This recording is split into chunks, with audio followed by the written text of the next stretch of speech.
નમસ્કાર, news plus ગુજરાતીમાં આપનું સ્વાગત છે। હવે વાત કરીએ સમાચારની તો ગરબાડા પોલીસે ટૂંકીવજુ ગામેથી સફેદ પથ્થર કાઢી ચોરી કરી લઈ જતી ટ્રક અને જેસીબી મશીન ઝડપી પાડતા ખનન માફિયાઓમાં ફફડાટ ફેલાયો છે।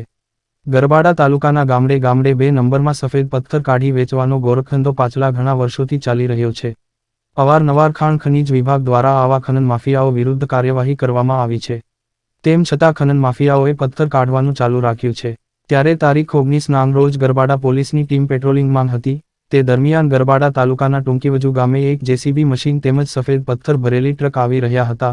ત્યારે ગરબાડા પોલીસની ટીમે સફેદ પથ્થર ભરેલી ટ્રક અને જેસીબીને ઝડપી પાડી હતી અને સફેદ પથ્થર ભરેલી ટ્રક તેમજ જેસીબીને કાર્યવાહી માટે ગરબાડા પોલીસ મથકે લાવવામાં આવ્યા હતા અને વધુ કાર્યવાહી માટે ગરબાડા પોલીસે રિપોર્ટ કરી ખાણ ખનીજ વિભાગને મોકલી આપ્યો હતો। આવા સફેદ પથ્થરની ચોરી આખા ગરબાડા તાલુકામાં થઈ રહી છે। ખનન માફિયાઓ સફેદ પથ્થરનો કાળો કારોબાર કરી સરકારી તિજોરીને લાખો રૂપિયાનો ચૂનો ચોપડી રહ્યા છે।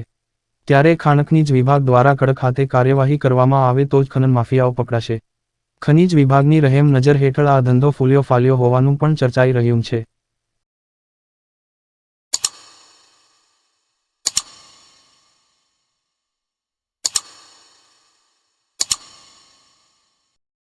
Thank you for watching News Plus Gujarati.